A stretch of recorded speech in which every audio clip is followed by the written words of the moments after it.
Hey, Michael here from Malomo, and today I'm going to show you how to create a tracking page from your Malomo dashboard and customize it in the Shopify theme editor. So first navigate to Tracking Page Creator, and on this page, click the button that says Create a Tracking Page. So all of this will already be pre-populated, so you don't need to edit any of this if you don't want to. I'm going to leave it as is. And I'm also going to check this box that says Set as Default Tracking Page URL. And this will come in handy if you're using integrated apps like Klaviyo. You can use the variable order.url and it'll direct them to whatever your default tracking page URL is set to. So I'm going to click Create Tracking Page. And here's the page I just created at the top. And this little star icon indicates that it's set as my default tracking page URL. If you have more than one page and you want to switch that, just click on this more icon and you can set it there. But I'm going to switch it back for now. You can also set it manually by navigating to the account page, and there's an input field for it. So I'm going to go back to my tracking page creator. And if I click on this preview link, I can actually see the live page. So out of the box, this page is really stock. It just has placeholder content. We'll need to set a featured collection for this featured product section, swap out this Malomo banner for a real image, and just customize it to match our branding. So let's do that. So if we go back to the dashboard, click Customize My Page, and this will redirect you to the Shopify theme editor with this page already open and ready to be customized. So you have this shipment tracker block that shows different shipment states, and you also have this Malomo banner, which is the background here, and there's also the image spacer block, which I'll get into a little later. So I'm going to customize my shipment tracker first. And I want to change a few colors just to make it match my branding a little bit better. So if I go down to buttons, I'm going to change the background color of the button.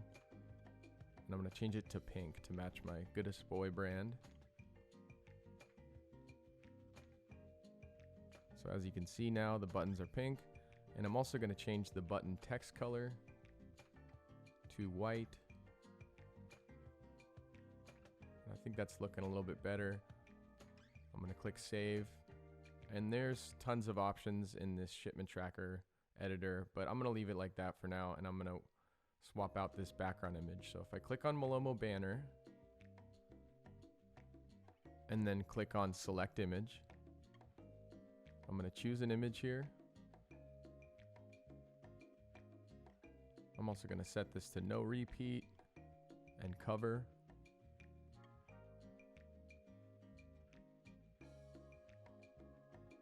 And I think that's looking pretty good. You can also upload a mobile image. If you scroll down, click Select Image. I'm going to choose an image here. So now the image is uploaded, and if I switch the preview mode to mobile, you can see that image appears above the shipment tracker block.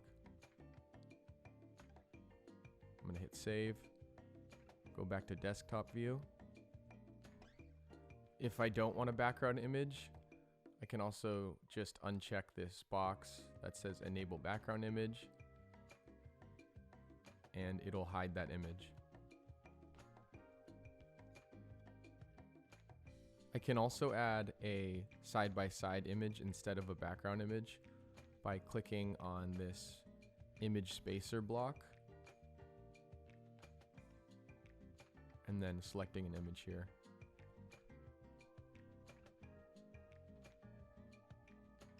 This image is a bit big, so I'm going to adjust the width manually. That looks a little bit better. And something to note here, this won't affect that mobile image that I already uploaded. If you want, you can also switch the layout of this image and the shipment tracker block. So right now the image is on the right, but if I wanted the image to be on the left and the shipment tracker on the right, I can just switch the order in the layers panel. And as you can see, they've now switched order.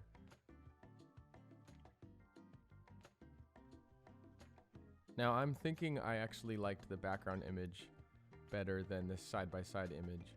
So I'm going to click on image spacer again and remove this image.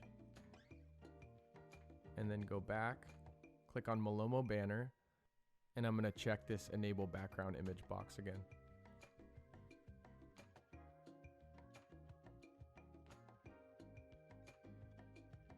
So when there's not an image selected for this image spacer block, you can actually use this to alter the layout. So just like before, I can switch the order and it'll move the shipment tracker to the other side. And I can also hide this block altogether, and that will center align the shipment tracker block.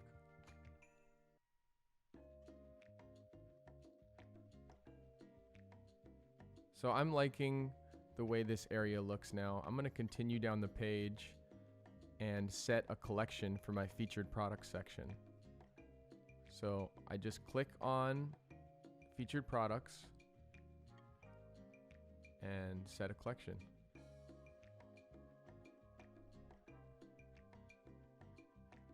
So now that that's in there, I'm going to hit save. And now this page is really starting to take shape. You can also add more sections. You just go to add section, and any of the sections available in your theme, you can add them. So I can add anything like image with text. I can add an Instagram feed. You can basically add anything that's available in your theme. And I can also add other apps if I have them installed on my Shopify store. So I might want to add a rebuy widget. But for now, I am liking how this page looks. So, and it's all saved, so I can just close out of this. And now if I go back to my dashboard and click on that preview link again, you can see that live page is now customized. And I'm ready to start directing customers to this tracking page.